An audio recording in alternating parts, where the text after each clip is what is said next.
আসসালামু আলাইকুম, welcome to my channel মামিয়ার সংসার। কেমন আছেন সবাই? আশা করছি ভালো আছেন। আলহামদুলিল্লাহ, আমি আল্লাহর রহমতে আপনাদের দোয়ায় অনেক অনেক ভালো আছি।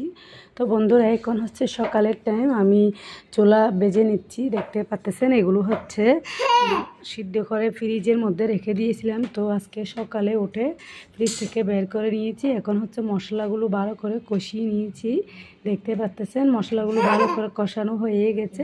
এখন হচ্ছে আমি ছোলাগুলো দিয়ে দিব রান্না করার জন্য। আজকে সকালে নাস্তার মধ্যে হচ্ছে ছোলা বোনা করে নেব। তো দেখতে পাচ্ছেন, এখন সুন্দরভাবে আমার ছোলাটা রেডি হয়ে গেছে। এরকম সিদ্ধ করে ফ্রিজের মধ্যে রেখে দিলে একদম চটকাটের মধ্যে সকাল সকাল উঠে রান্না করা যায়। তো দেখতে পাচ্ছেন, আমার রান্না করাও শেষ। এখন হচ্ছে আমরা সবাই মিলে ছোলা খেয়ে নেব। তো এখন হচ্ছে আমি খাওয়া দাওয়া শেষ করে নিয়েছি। তো দুপুরে রান্নার জন্য এগুলো হচ্ছে ছোট বেগুন। তো এগুলো তো আপনারা অনেকজনে চেনেন, হয়তো অনেকজনে চেনেন না। এই ছোটো বেগুনগুলো ভর্তা করে খেলে কিন্তু খুবই ভালো লাগে। তো এখন হচ্ছে আমি ভালো করে টেলেও নিয়েছি, একদম সুন্দরভাবে টেলানো হয়ে গেছে। এখন আমি ভর্তা করে নিচ্ছি। 2-3টা কাঁচামরিচও দিয়ে দিচ্ছি। এগুলো হচ্ছে সিলেটি কাঁচামরিচ, এগুলো অনেক বেশি জাল, তবু 2-3টা দিয়েছি, জানি না জাল কেমন হয়। তো দেখতে পাচ্ছেন, এখন হচ্ছে আমার এই ছোটো বেগুনের ভর্তাটাও রেডি হয়ে যাচ্ছে। তো আজকে দুপুরের জন্য রান্না করতেছি হচ্ছে কাঁঠালের বিচি দিয়ে মুরগির মাংস দিয়ে রান্না করব, আর হচ্ছে ছোটো বেগুনের ভর্তা, আর হচ্ছে চিচিঙ্গা ডাল দিয়ে রান্না করব। তো কথা বলতে বলতে এদিকে আমার 2টা তরকারি হয়ে গেছে। এখন হচ্ছে আমি আরেকটা রেডি করতেছি। এটা হচ্ছে চিচিঙ্গা ডাল দিয়ে রান্নাটা।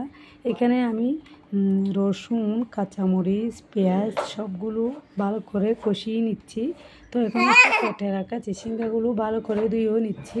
তো দেখতে পাচ্ছেন, সবগুলো ধুয়ে এখন দিয়েছি। একটু করে নেড়ে ছেড়ে নরম হওয়ার জন্য বসিয়ে রাখবো। তো একটু পরে পরে ডালগুলো দিয়ে দিব। তো বন্ধুরা, যেখান থেকে আমার ভিডিওগুলো দেখছেন, আশা করি সবাই আল্লাহর রহমতে অনেক বেশি ভালো আছেন। তো দোয়া করবেন যেন আরও সুন্দর করে আপনাদের কাছে ভিডিও উপহার দিতে পারি মতো। তো আমার ভিডিওর মধ্যে যদি একটু হলেও আপনাদের ভালো লেগে থাকে, বন্ধুরা সাবস্ক্রাইব করবেন, লাইক দিবেন, কমেন্টস করবেন। তো যদি ভুল ত্রুটি হয়ে থাকে সুন্দর দৃষ্টিতে দেখবেন। তো কথা বলতে বলতে এদিকে হচ্ছে আমি ডালগুলো দিয়েছি, পানি দিয়ে দিয়েছি সিদ্ধ হওয়ার জন্য। তো এদিকে হচ্ছে কথা বলতে বলতে আমার মুরগির মাংসটাও রেডি হয়ে গেছে, আর হচ্ছে বেগুনের ভর্তাটাও রেডি হয়ে গেছে, আর হচ্ছে চিচিঙ্গাটা চুলার উপরে বসিয়ে দিয়েছি। তো আরও রান্না করেছিলাম হচ্ছে কলমি শাক। তো এগুলো হচ্ছে অল্প করে রান্না করেছি।